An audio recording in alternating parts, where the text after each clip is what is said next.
Fala pessoal, beleza? Júlio aqui.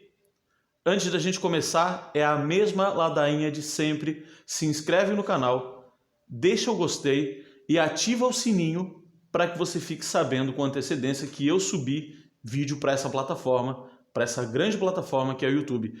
E se você deixar para colocar o gostei, né? Deixar o gostei no final, você vai esquecer, tá? Eu te conheço melhor do que você mesmo.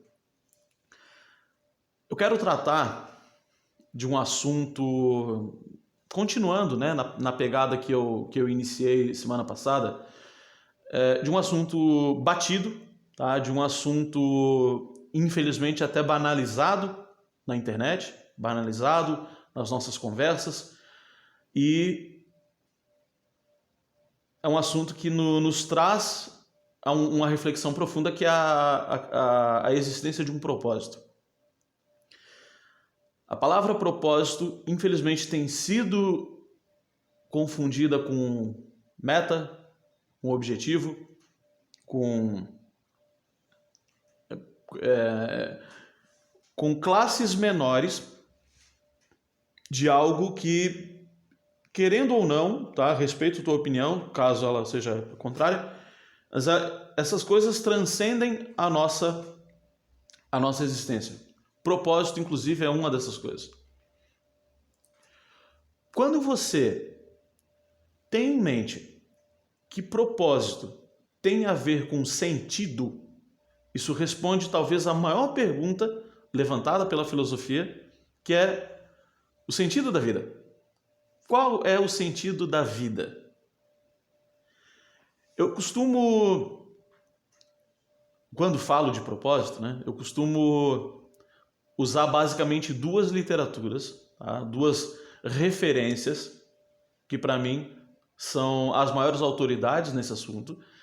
Se você também tiver outras referências, por favor, deixa nos comentários, tá? Vamos interagir, coloca aí, Júlio, esse cara é referência para mim, essa literatura é referência para mim. Deixa aqui nos comentários, porque eu quero também aprender com vocês. Mas eu tenho duas referências que são o Viktor Frankl, que é considerado um dos maiores psicólogos, talvez até o maior do século XX, tá? O livro que ele trouxe à vida, né, é o Em Busca de Sentido. E uma outra referência mais atual é o Simon Sinek, tá? Ele tem o Comece pelo Porquê. Então são basicamente essas duas referências que eu tenho. Por que Viktor Frankl? Diferente de Sigmund Freud, que disputa esse primeiro lugar com Frankl, ele sobreviveu aos horrores, tá? À tortura, ao inferno que era o campo de concentração de Auschwitz. Então ele passou um período, né? Ele sobreviveu a essa experiência, tá? Essa experiência infernal. E lá ele percebeu que as pessoas que também sobreviviam, as pessoas que também atravessavam esse inferno, tinham algo em comum, que era um sentido fora dali. Exemplo, historiadores que estavam lá dentro se viam dando aula, pintores se enxergavam expondo suas obras, né? Famílias que não estavam por inteiro em Auschwitz, pais que estavam do lado de fora, filhos que estavam do lado de fora, serviam como sentido, serviam como um farol mesmo, tá? um farol na escuridão para essas pessoas que estavam lá dentro. Então, com isso, né, com essa tese, ele trouxe, né, a teoria de que quem tem algo que seja, de certa forma, transcendental, tem uma chance maior, tem um motivo maior, tem um sentido maior de atravessar dificuldades, né? Porque, mais uma vez, isso faz parte não só da psique humana, mas do próprio instinto, tá? Inclusive de animais. Tá? Tem testes que foram feitos com ratos, mergulhado num tanque, um tanque totalmente coberto, né? E nesse tanque o rato do experimento, até se afogar, até ele perder enfim, perdeu. Vamos usar a palavra sentido, até ele perder essa noção de tempo e morrer, foram 3 horas. Por outro lado, um outro teste foi feito deixando uma luz nesse tanque, né? Um feixe de luz, um rastro de luz, um buraco por onde passava a luz. E o rato desse segundo experimento sobreviveu por 3 dias. Isso nos traz uma confirmação dessa teoria, né, de Viktor Frankl, que se há um raio de esperança, se há um porquê, né, se existe um sentido, isso serve como um farol, isso literalmente serve como um guia.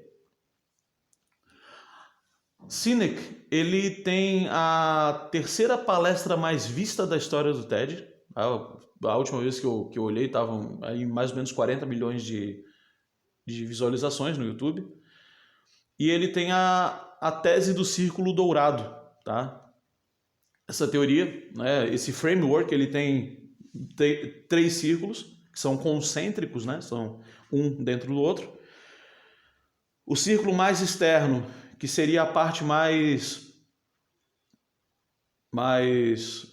visível, vamos dizer assim, a parte com que as pessoas têm mais facilidade de ver, e ao mesmo tempo é a parte mais superficial, que é o que das coisas, né? O que é o carro, o que é um serviço, o que são essas coisas, tá? É você, com muita rapidez, conseguir definir o que.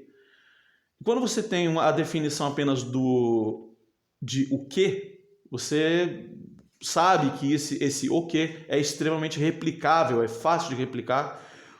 Por exemplo, botões de um micro-ondas, né? Isso é um o que, é uma funcionalidade. Então, agora, a segunda camada desse círculo é o como, que é como isso é feito, né? Qual o procedimento, qual é o processo que determinou, né, a construção desse produto, qual o processo que determinou a execução desse serviço, qual é o como que leva a este o quê. E na camada mais interior, o porquê. Empresas como Apple, Harley-Davidson, enfim, inclusive a Apple é largamente utilizada no livro Comece pelo Porquê, do Simon Sinek, pela identificação das pessoas que são usuárias da Apple com a causa da Apple. E a causa da Apple e a causa da Harley-Davidson é o porquê dessas empresas. Quando você pensa no porquê da Apple, por exemplo, vem muito rápido à mente que é o desafio do status quo, o questionamento do status quo. Se eu tenho uma indústria fonográfica gigantesca, que vem aí mais de 70 anos fazendo praticamente a mesma coisa, e eu tenho como um ponto de inflexão, um questionamento de eu consigo colocar 1000 músicas no seu bolso. Isso que Steve Jobs falou na apresentação, no pitch de apresentação do iPod. Isso é questionar o status quo. Então é difícil você identificar a Apple pelo o quê. É difícil você identificar a Apple pelo como. A Apple deixou há muito tempo de ser uma simples montadora de computadores. Tanto que a Apple não é mais Apple Computer como era nos anos 80. E a causa da Apple continua a mesma. Ela continua questionando o status quo. Ela questionou o status quo no antológico comercial da Apple, acho que, se eu não me engano, do Apple 3 ou Apple 4, enfim, do 1984 não será como 1984. Então, eles já se posicionavam como uma empresa que questiona a situação atual. O iPhone o iPhone vai cair no mesmo exemplo, tá? Por que devemos continuar com celulares que têm vários e vários botões? Porque eu não posso trazer ao mundo, porque eu não posso trazer interatividade, por que eu não posso trazer união de funcionalidades e praticidade para dentro de um celular? Então o iPhone veio para questionar isso e se posicionou como mais um ponto, né, de inflexão nessa indústria, agora na indústria dos celulares. Então essas empresas têm uma causa. A Harley-Davidson não se identifica como uma montadora de motos, ela se identifica como uma irmandade. Por isso que você vê pessoas com tatuagens, né, da Harley-Davidson. As pessoas fazem parte de algo maior, elas sabem que fazem parte de algo maior, e existem motos superiores, motos que não têm o ronco da Harley-Davidson, não têm a performance dela, né? São melhores em performance, mas não trazem ao consumidor essa identificação com um propósito, essa identificação com a causa, e esta causa, sim, dialogando com o que tem de mais interno nas pessoas, que, segundo Simon Sinek, é essa parte do cérebro, eu não vou lembrar se é córtex pré-frontal, enfim, mas é o sistema cerebral também. Isso isso é muito curioso. É muito curioso esse paralelo que pode ser feito, né, com o círculo dourado e com a formação do cérebro, né, onde são entendidas essas partes. E a parte mais interna do cérebro é também onde conecta com essa questão da causa, do porquê, do propósito. Então essas empresas têm um porquê.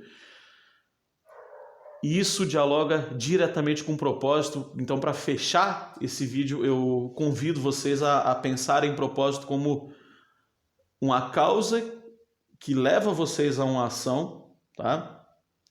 E essa causa te levando a uma ação, ela faz com que você consiga suportar qualquer como e consiga se diferenciar também no quê?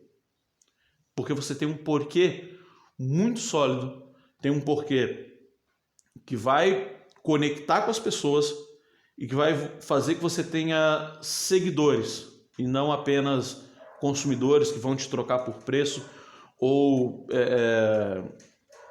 caso você faça conteúdo, gere conteúdo de alguma forma, você não se torne escravo dessa audiência. Eu, por exemplo, não sou escravo da minha audiência. Se você não gostar do que eu posto aqui, do que eu trago aqui, cara, eu não tenho o menor problema com isso. Eu vou continuar fazendo exatamente a mesma coisa, porque eu tenho um porquê. Eu posso alterar o quê, posso alterar como, mas a causa que eu defendo, que é ajudar as pessoas, ela fala muito mais alto do que a tua opinião. Eu não preciso da tua aprovação, porque eu já fui aprovado por aquele que me criou, e você também não precisa da minha aprovação, porque Deus já te aprovou.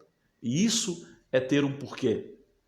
De novo, essa é a minha opinião, não sou o dono da verdade, mas fica à vontade para comentar sobre isso também. Cara, minha ideia de propósito é outra. Júlio, minha ideia de propósito é essa mesma. Fica super à vontade para contribuir para esse debate, vai ser um prazer. Eu vou responder todos os comentários. E é isso, pessoal. 1% melhor a cada dia. Tamo junto sempre. É nóis!